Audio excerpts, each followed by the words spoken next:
It's one of nature's most efficient ways to kill. Once injected into the bloodstream, it can damage nerves and flesh in minutes and trigger searing pain in seconds. This is venom, a virulent biological toxin and the weapon of choice for thousands of species. But which one is most deadly to man? Of those creatures armed with this lethal cocktail, which is more likely to kill you? Among the world's venomous creatures, there are those whose reputations are infamous, but there are many less well-known killers out there. Everything from mollusks to fish may be armed with onboard biological weapons that are 100% natural and in many cases deadly. But when it comes to human beings, there's always been a great deal of debate as to which of these creatures presents the greatest threat.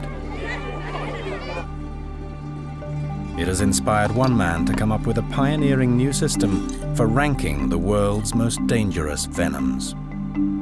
Dr. Jamie Seymour is a venom biologist at James Cook University in Queensland, Australia. We want to take the terrestrial snakes, we want to take the marine snakes, we want to take the marine animals, we want to take the whole lot, bring them all together and test that venom drop for drop. And then we want to put in things like how aggressive the animals are and what their population distribution is. This ranking system allows Jamie Seymour to understand the different threats posed by venomous creatures and ultimately to identify measures for minimizing the risks. It consists of 5 categories. The first is opportunity, or how likely is it that the creature will have the chance to bite. Those venomous creatures living in heavily populated areas will score far higher. Next comes aggression. We're more likely to become victims of aggressive rather than shy species. Then there's the injection mechanism. How well does the animal deliver its venom? Related to this is quantity, in short, the amount of venom delivered in a single bite or sting. Last, but not least, is potency. Just how toxic is the venom, drop for deadly drop. Considering these 5 factors together is a brand new approach. And that allows us to compare, for the first time ever, all these venomous animals and come up with what is the most lethal animal to humans. Not too sure what that'll be yet, but I think we're actually going to find a few surprises along the way. Let's take a look at the weapon itself. Demi. While most of us will have heard of venom, how many actually know what it is? Venom is a mixture of biological toxins. Unlike a poison, which must be swallowed or absorbed through the skin, venom is injected into the body during a sting or a bite. It can be used for hunting by disabling prey or as a defensive weapon in the face of attack. The difference in strength and how the venom functions will have a significant effect on how it works on the human body. Something that Jamie Seymour has learned firsthand. His new study will take him up against the creature that most people think of when they hear the word venom, the snake. There are more than 30 species of rattlesnake alone, all carrying different venoms. While some venoms target the body's nervous system, creating havoc with the complex network of nerves that control its vital functions, others attack flesh and tissue, effectively starting the digestive process before the victim is even eaten. Having bitten its prey, the rattlesnake waits for the venom to take effect before feeding.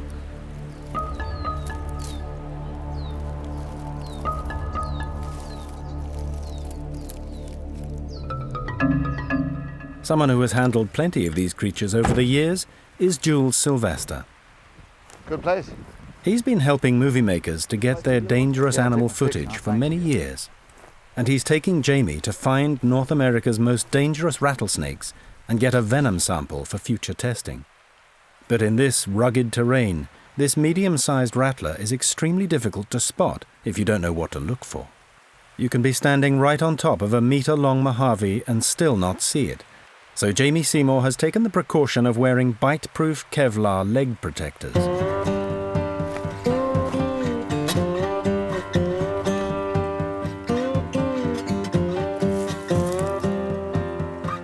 Oh, Jules. That's a Mojave. Very, very potent neurotoxin. It's most unusual because most rattlesnakes are hemotoxin. Yeah. That's neurotoxin. The Mojave's venom is a complex cocktail of enzymes and other proteins, forming an incredibly strong neurotoxin, designed to block the firing of nerves, particularly those controlling the muscles. It's the quickest way to stop prey in its tracks. Nothing like the amount of venom we're getting from the other one. Knock nerves out, and it's game over. It's paralysis, even death.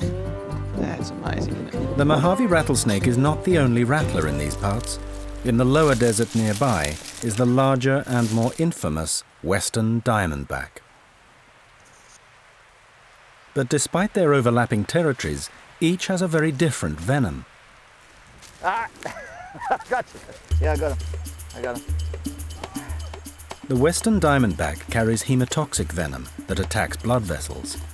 Like many snake venoms, it starts the chemical breakdown of flesh even before the victim is eaten.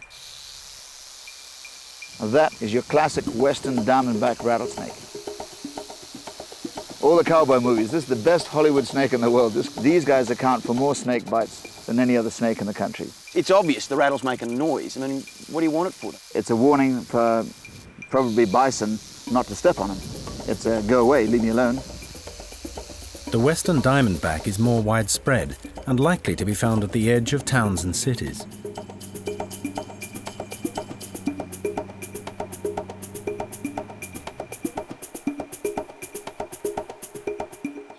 Another American rattler has adapted to a rather different habitat. The southern Pacific rattlesnake prefers the green coastal climate of the Hollywood Hills. The southern Pacific rattlesnake is the only one that's venomous in the LA area. Even though we've got thick bush here, we're 1 hour from Hollywood. Previously categorized as a B grade or low risk, this species is now emerging as a major threat to people living in the Los Angeles basin. As specialist snakebite physician Dr. Sean Bush knows only too well. Mostly we see southern Pacific rattlesnake bites because those snakes live where the people like to live. That is, along the coastline and up in the mountains. These snakes often stray into people's driveways and backyards, and though it may be tempting to try and remove them, it is always best to exercise caution and call for help, as this man discovered the hard way. Took things into my own hands and made a big mistake. And within an hour or two, my hand was blown up like a balloon. This hospital is used to treating several snake bites a day, and when Dr. Bush received a phone call to let him know his own child had been bitten, he feared the worst.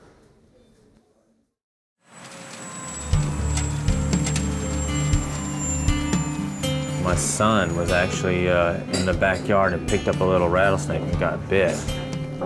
We actually had 5 snakebite patients in the hospital that day. My wife pages me, 911. You know, I'm thinking the worst, and I've seen all kinds of bad things happen to people with snake bites.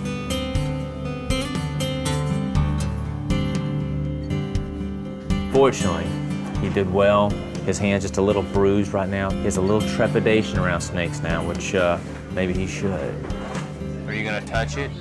I'm not gonna touch it again. Bye-bye, snake. Bye-bye. Bye, snake.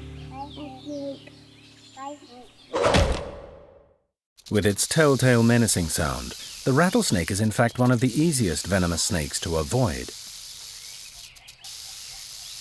The rattle is a benign early warning system, a device for making sure that anything that comes near is made aware of its presence.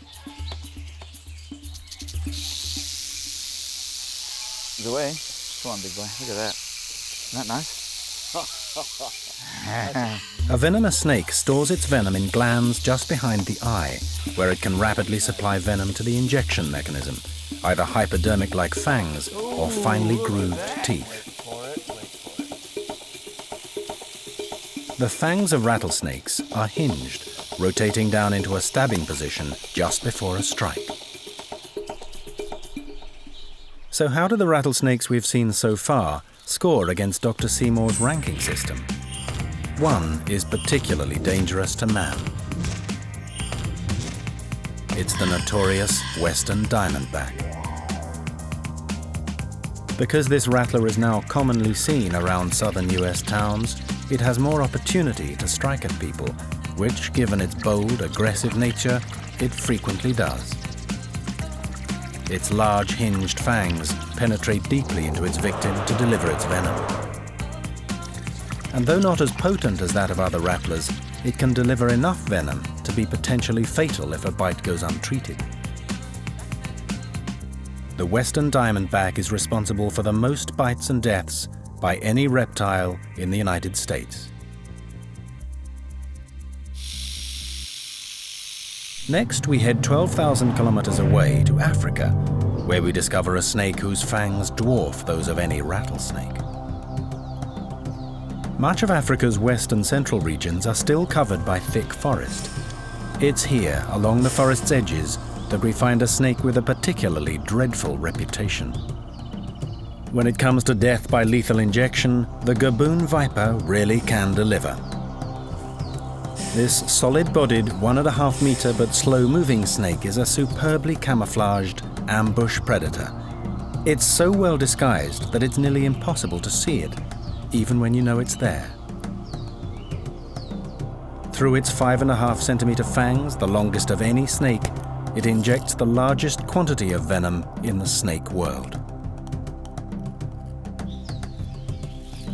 This is thankfully not an aggressive species, preferring to retreat rather than attack if approached.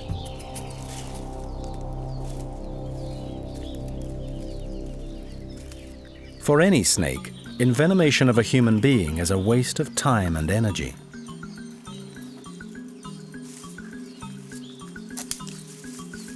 A snake who's injected valuable venom into a human victim may have less chance of hunting prey or defending itself from attack until it has replenished its toxic supplies. And there are plenty of animals that will attack even the most venomous species of snake, like the mongoose. And in Mozambique, they face a snake that can deliver its venom long distance.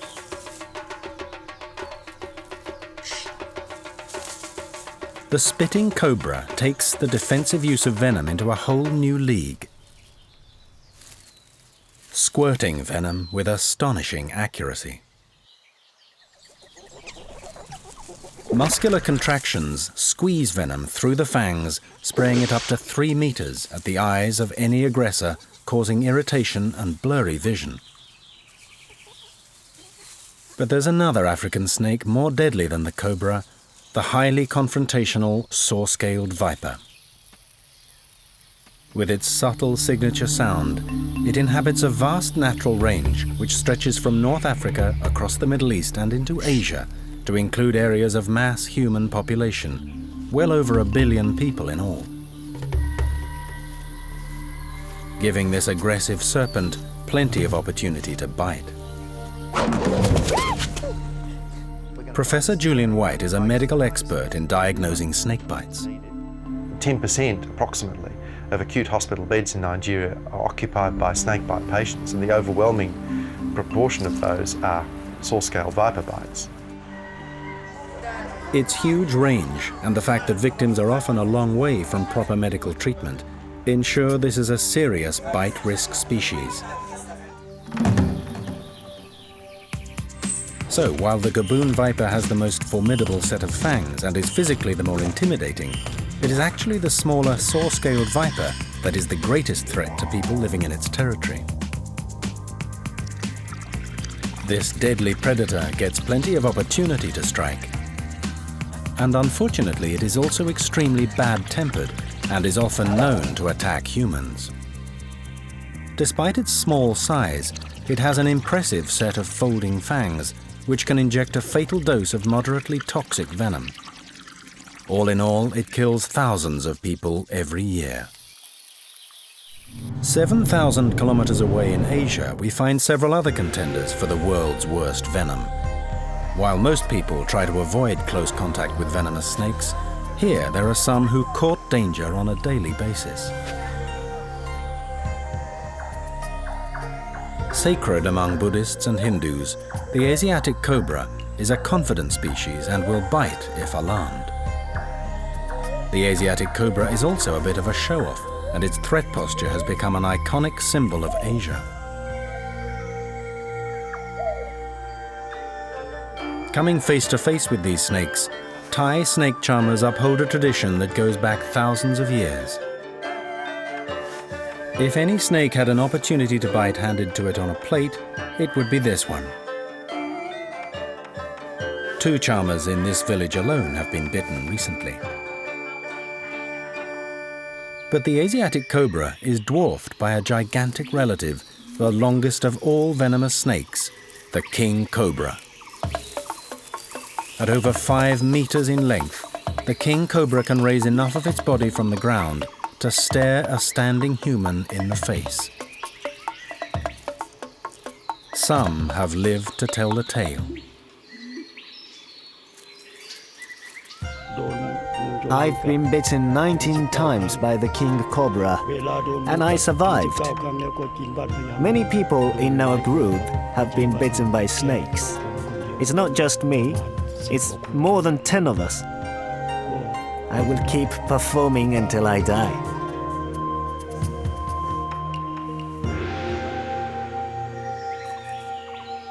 Many of the charmers who work with king cobras believe they have a high level of intelligence, and it's possible the reptilian performers only deliver dry warning bites, injecting minimal venom.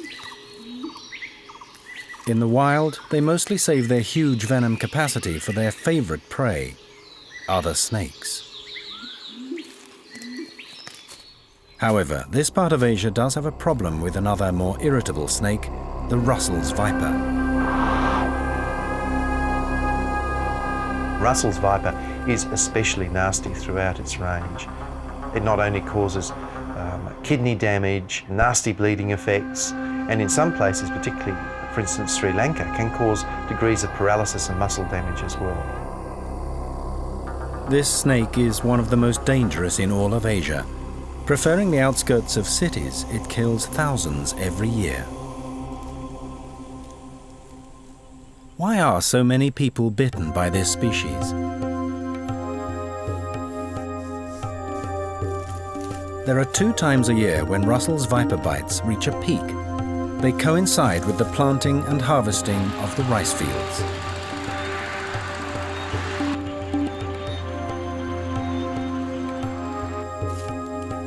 Many of this snake's victims are farmers whose remote rural location prevents them from getting the immediate medical attention this bite requires.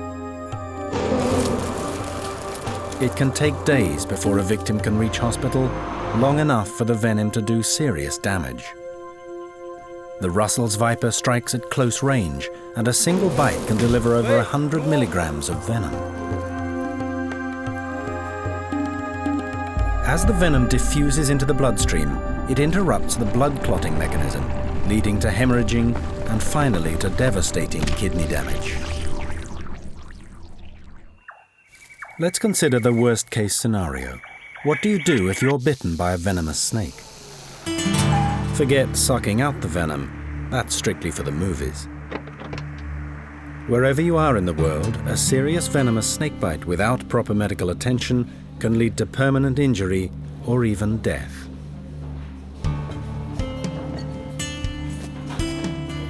In most cases, you need an injection of antivenom. This is an antidote created by injecting small amounts of the true venom into a host animal such as a horse. The immune response which follows produces antibodies against the venom. These are harvested from the animal's blood to make antivenom. We use predominantly horses because, one, they're big and you can get large volumes of blood from them without causing any problems to the horses. And the second thing is there isn't a great deal of diseases that can be passed on from horses to humans. What basically happens is you take the venom, you inject it into a large horse, you give it a small amount, and over time you increase the amount of venom that you give to it. What the horse does is its immune system then starts to produce antibodies. If you think it's chewing gum as being this antibody that I'm producing, and I'm the horse, so we produce the chewing gum, You have this antibody now, and what happens is the venom is a particular shape because it's going to act and lock in almost like a key into a door. Now, if I can take this antibody and wrap that up, that key will no longer work. So it'll float free in the body, but it won't be able to lock on to the bits and pieces in the cells and cause death and problems for humans. While antivenoms will neutralize the toxin, they cannot reverse the process of any damage that's already done. Being monitored in hospital is often essential.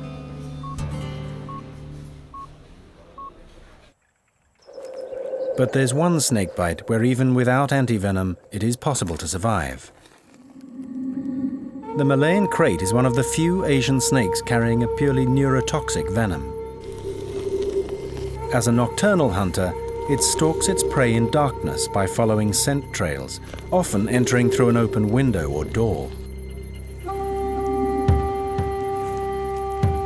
And the sleeping inhabitants may never even know they've been bitten, especially since the fangs are very small.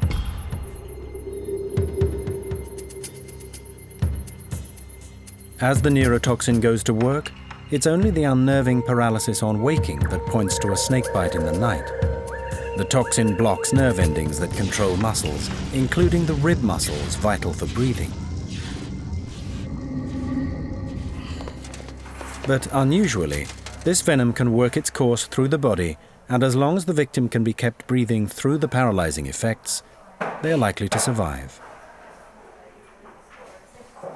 While both Russell's viper and Malaysian krait present a serious threat to Southern Asia's human population, it's the cobra that is the greatest danger here. Not the mighty king cobra, the largest venomous snake in the world, but its smaller cousin, the common cobra. And again, we turn to Jamie Seymour's new classification system. The Asiatic cobra is most commonly found on the Indian subcontinent, but its habitat extends further into southern Asia, and it shares its living space with millions of people. Its confidence also contributes to it biting up to 15,000 people every year. While its fangs are not the biggest, the snake does produce a surprisingly large volume of venom. Thankfully, its venom only scores moderately on our potency scale. Nevertheless, it remains one of the biggest killers in the venomous world.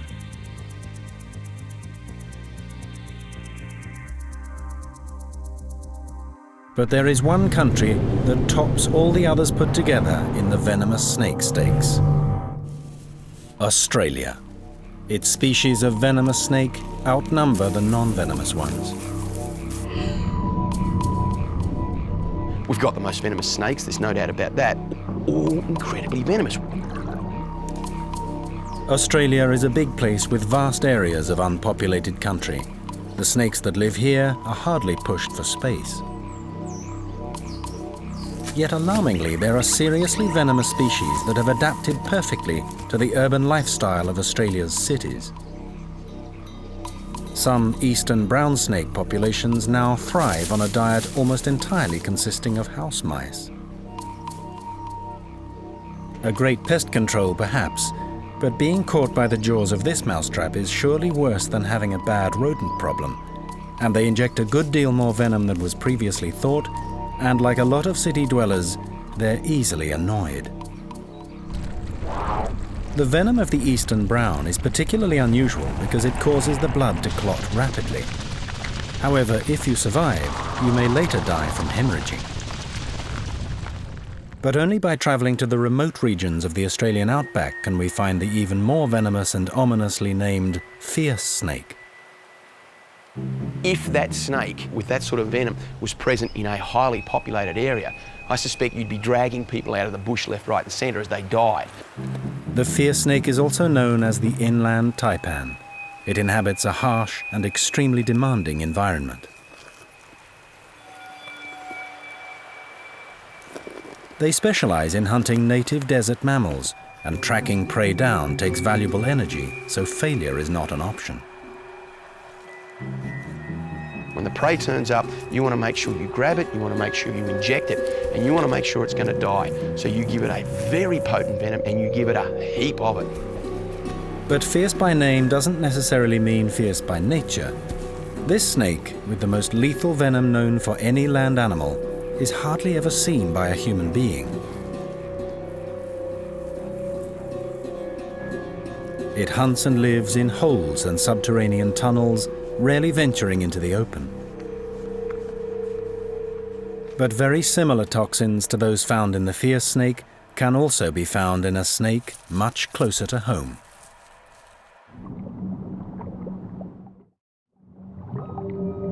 Around Australia's coastlines, we find a highly venomous sea serpent. The olive sea snake is gregarious and confident around human beings and can frequently approach divers and snorkelers.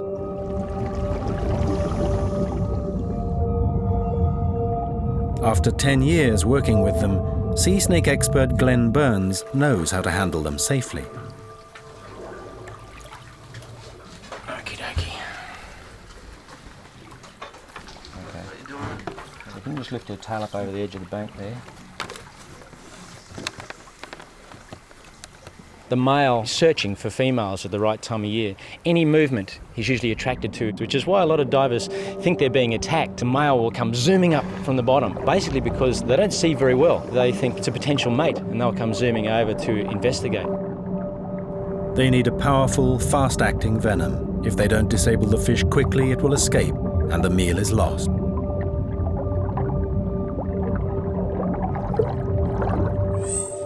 But of all Australia's snakes, it's not the sea snake that comes out top, nor is it the serpent with the strongest of all venoms, the fierce snake. In Australia, it's the eastern brown snake, which ranks as the most dangerous to people. It is aggressive and fast-moving. Fortunately, its fangs are relatively small and it rarely manages to cut through heavy clothing.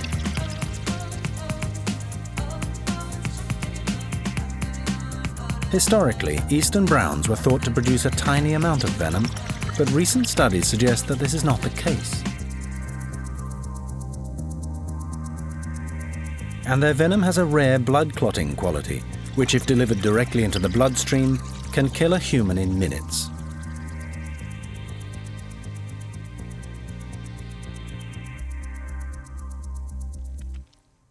Australia does have more than its fair share of venomous creatures, and they're not all snakes. There are hundreds of other species that can sting and bite.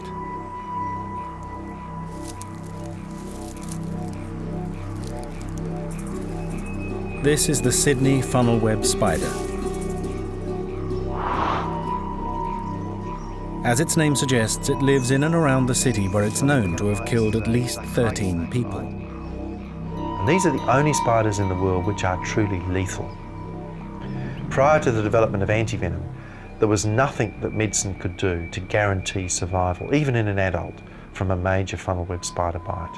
Both male and female spiders carry venom used for killing their insect prey, but it's the male's extra venom component that's a danger to people. The females seldom leave their underground burrows, whereas males often wander in search of females. It's the males that are the more potent to humans. Part of the reason is when you look at males, they come out of their burrows and they go foraging. The females stay within the burrows and stay put. Staying hidden helps to avoid predators, but for the times when it does venture out into the open, the spider has developed a highly potent toxin which it can use if threatened. Once you come out of your burrow, you're then exposed to predators. Your predators are liable to be marsupials and things of that nature. So you've got to have this extra component in your venom that you can use for defence. There's another venomous Australian spider that resides far beyond the city limits, the redback, and it's notorious for lurking in dark, dry places, often right under your nose. In Australia, more antivenom is used to treat redback spider bite than all other bites combined, including snake bite. It's a very common problem, with probably greater than 1,000 cases receiving antivenom every year. And this species is also well-travelled. They've a fondness for long-haul luggage, and they've found themselves 7,000 kilometres away in the port of Osaka, Japan. It arrived on the Osaka docks probably around 1994 and quickly spread, so that by 1996 there were probably maybe hundreds of thousands of redback spiders in Osaka. I found higher concentrations around the dock area than you normally see even in Australia. Back in his North Australian lab, Jamie Seymour takes a closer look at these spider venoms. And it is the Sydney funnel web that poses the greatest threat to humans, according to the 5-point scale. During the mating season, funnel web males are drawn into gardens and houses, increasing the likelihood of a human encounter. And though it might rather avoid confrontation, it will not shy away from defending itself. Despite feeding mainly on insects, its fangs are long enough to pierce human skin and deliver a small quantity of highly potent venom.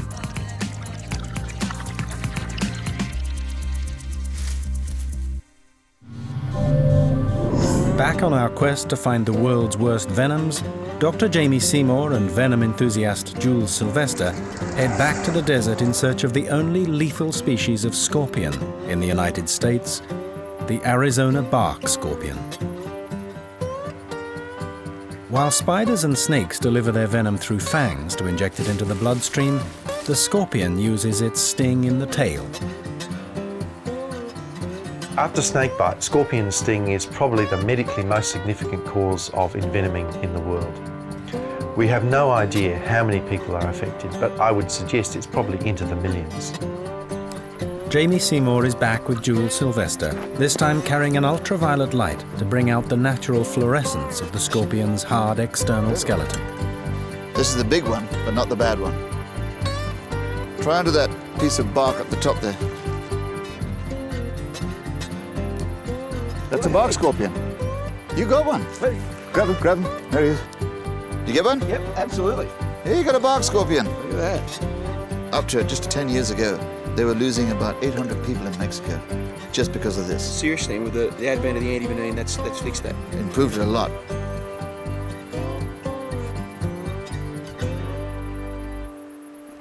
Found in the American Southwest and northern Mexico, the bark scorpion does encounter human beings fairly often, but is unlikely to sting unless provoked.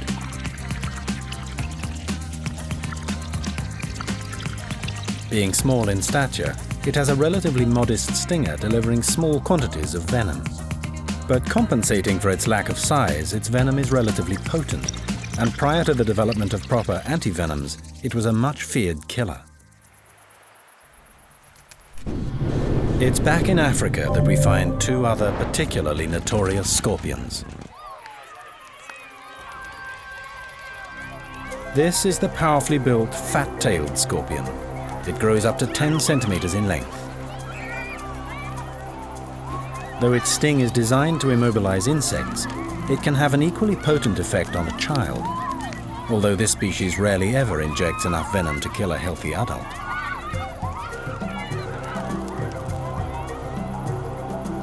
The distinguishing feature of most scorpion stings is that the toxins they contain have a very different effect on the nervous system than any of the snakes we've seen, sending it into a kind of physiological overdrive, with heart rate and blood pressure sent soaring.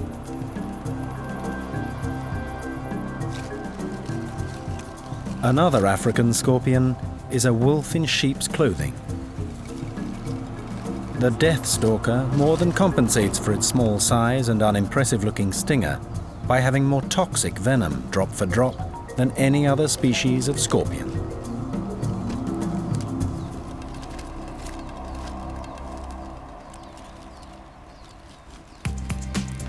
Jamie Seymour's scale highlights why it is so deadly. Opportunity to strike is high. It's the cause of many stings throughout the Middle East and North Africa where it lurks. For aggression, it also ranks highly. They can be very volatile. It has a highly effective stinger that easily penetrates human skin. Scorpions restrict the tiny amounts of precious venom they administer with every sting, which is fortunate, because the death stalker has extremely potent venom which can cause heart and respiratory failure if injected into a person's bloodstream.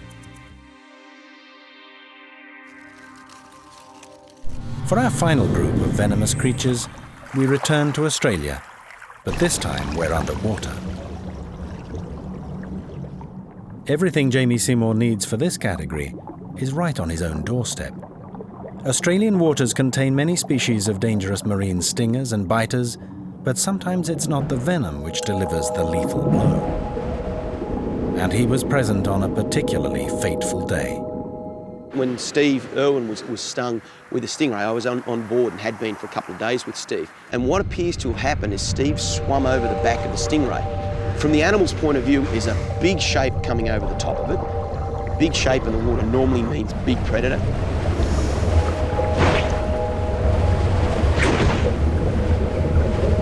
It was not the stingray's venom that actually killed Irwin. It was the puncture wound from the ray's spine. It's not unusual to see, certainly in tiger sharks and other big sharks, these holes or these gaping wounds around sort of the middle of the shark or down through the gills. Think of this as really a sharp knife. So if that's embedded through your chest and ends up, unfortunately, somewhere like your heart, it's not the venom that does the damage for humans, it's more the physical damage from these big spines. There are other marine creatures here that are lethal to human beings. This is the blue-ringed octopus. And this is Dr. Mark Norman. He's an octopus expert at Museum Victoria. These octopuses are equipped with a really good warning system, and it's using brilliant blue rings to flash like police lights to say, I am really deadly, and if you come too close, I'll bite you. The venom it carries consists of a highly specialized protein called a tetrodotoxin. It has evolved to paralyze prey, like crabs, quickly. The venom is supplied to the razor-sharp parrot-like beak from large venom glands deep inside the octopus's body, immobilizing its prey. And they have an equally disastrous effect on the human body. In situations where people have died from the bites of these octopuses, they've been handling them and they've bitten with this very powerful saliva going into their bloodstream, and within 3 minutes they're paralysed and they suffocate to death. And in one case in the 1950s, two divers had one, they threw them to each other on the beach, and the more they threw the octopus, the brighter the blue rings got. And then the guy put the octopus on his shoulder and said, I'll take it up the car park and show the missus. And while he's walking up the car park, it's bitten straight into his jugular, and he was dead within 2 minutes.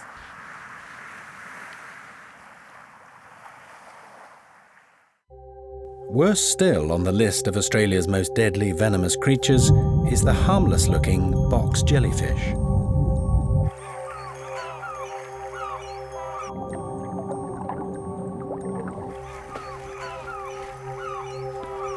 Each tentacle is armed with millions of minute spring-loaded stinging capsules.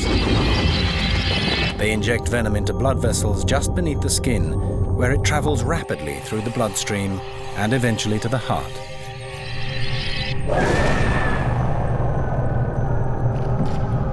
And unfortunately, it inhabits inshore waters, the kind frequented by swimmers.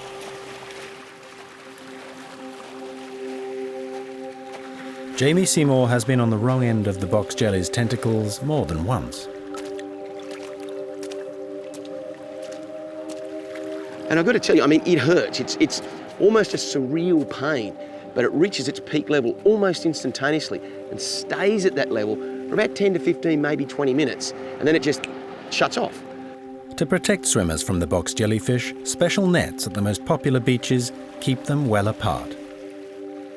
You see these stinger nets all over the place, and they do a wonderful job. We've never had a fatality or a near fatality sting inside the nets. You swim outside the net. It's not a matter of if you get stung, it's when you get stung, and it's really playing with your life. But the nets, which do a good job of keeping the deadly box jellyfish out, are no barrier against another member of the jellyfish family, one of the smallest killers in the ocean. Along coastlines and reefs from Australia to Southeast Asia is the minuscule Irukandji jellyfish.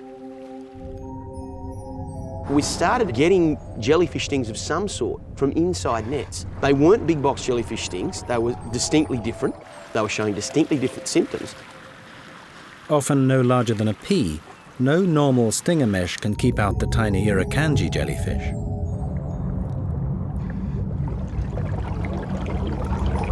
As I've duck dived down, I've got stung across the top of the lip. But unlike the box jellyfish, the venom of the irukandji lingers in the victim's tissues. It's this that gives the sting a delayed reaction.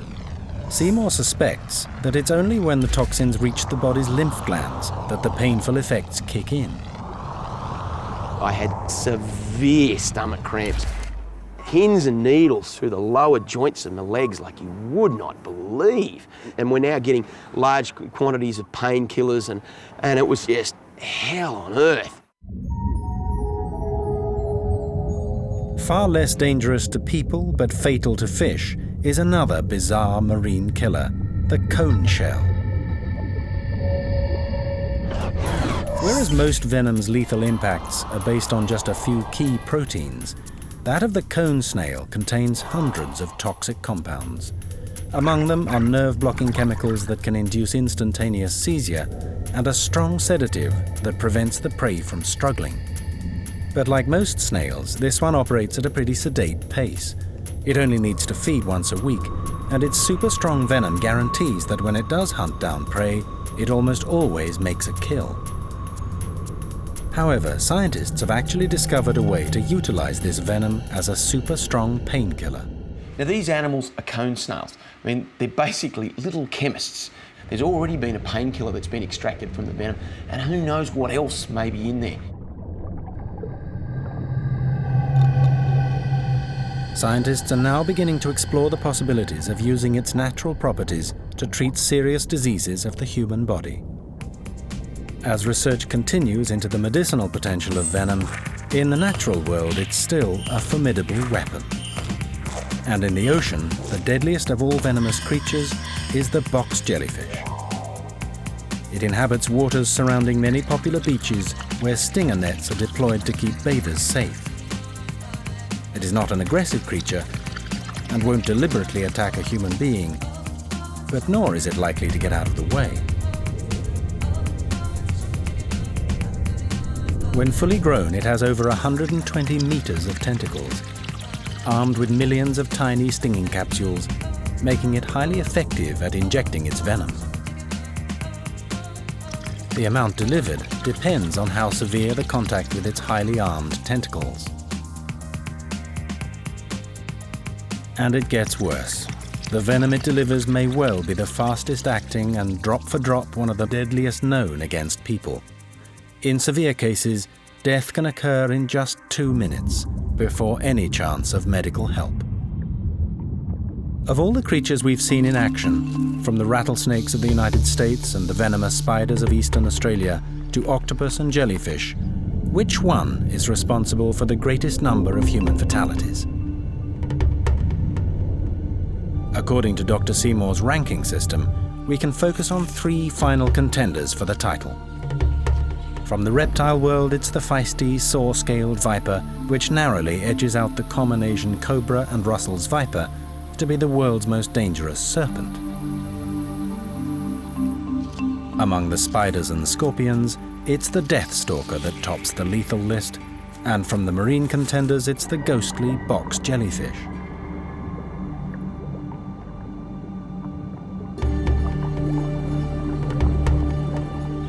Surprisingly, many creatures with extremely toxic venoms measured drop for drop don't feature amongst our finalists, simply because they don't get the chance to encounter humans often enough to rate among those most dangerous to people.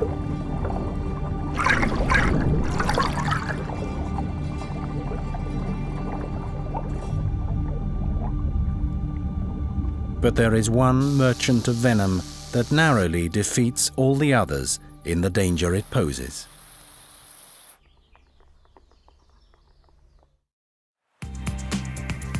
According to our key criteria, the most dangerous venomous creature on Earth lacks a big Hollywood reputation. In fact, few of us will have heard of it until now. the saw-scaled viper. You find it through North Africa, Asia, and the Middle East.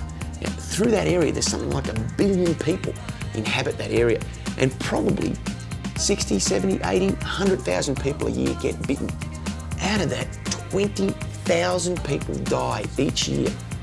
Its lethal credentials include a highly potent venom, but what really sends the fatality rates soaring sky high is a unique combination of this snake's aggression and proximity to people, making rapid and efficient medical treatment crucial for survival. Now, it's not because this animal has such a lethal venom that people are bitten and die instantaneously. It's predominantly because they can't get to medical help quickly enough, or they don't have good antivenom. Reducing the human death rate from venomous bites and stings means making sure that more people in bite risk zones can get fast and effective treatment. And there is another crucial factor in determining the toxicity of any venom. Among the creatures we've already seen, there are extremely variable reactions to their bites and stings.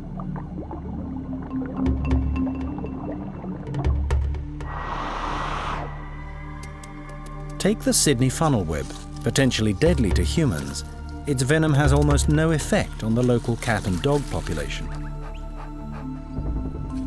This venom appears to be especially toxic to monkeys and humans, but harmless to felines and canines. However, when it comes to the bite of the North Queensland tarantula, it's the other way around. Human beings suffer localized pain, while cats and dogs usually die. And surprisingly, it is a specific reaction to venom that makes one species an unlikely mass killer: the humble honeybee. While many of us would shudder at the prospect of venomous snakes and scorpions in our backyard, it's actually bee stings that kill more people in the Western world than any other species. It's not direct effects of the venom, but it's because people go through what they refer to as anaphylactic shocks. In other words, they're allergic to these bee venoms. Things happen like the muscles around your neck swell up and you stop breathing, and that's what kills. Such a significant difference in reaction to venoms has also inspired Jamie Seymour to plan another element for his venom rating system. Lab-based experiments designed to find out exactly how severely each of the world's most toxic venoms actually attacks human cells. The reason for this is simple. What they've done routinely is test them on mice or rats, which works well if you want to know how lethal these are against rats and mice, but it doesn't tell you anything about how lethal they are on human cells. So far, Dr. Seymour has begun experiments on human heart cells. Not people, of course, but cell cultures specially grown for the purpose. So these containers here are the key to everything we're doing. Basically what we've been able to do is grow human cells. We have about 10,000 cells in each little well. We can add venom from any sort of animal we want. Having done that, we can then add a dye to it, and that dye will stain up red as the cells die. So more and more cells die, the redder the material in there becomes. The results are already proving invaluable. Venom from the controversial Sydney funnel web spider has been confirmed highly toxic, exceeding the drop-for-drop potency of the deadliest scorpions tested. Among the reptiles, the most toxic venom tested belonged to the inland taipan, killing over 60% of heart cells in the first 10 minutes. Thankfully, this snake remains remote from human contact in the Australian outback. But the most astounding result is the extraordinary toxicity of the box jellyfish venom, which began killing human heart cells virtually on contact, and which destroyed 100% of all cells within 10 minutes. Jamie Seymour has long suspected that box jelly venom is both extremely potent and fast-acting on humans as well as fish. Now he has the first clinical proof. While his groundbreaking research into the effects of venom on human cells is just beginning, there are scientists already exploring venom's potential to cure arthritis, heart disease, and cancer. So these toxins may not always be bad news for human beings. Who knows, we may one day owe our lives to some of the most dangerous venomous creatures in the world.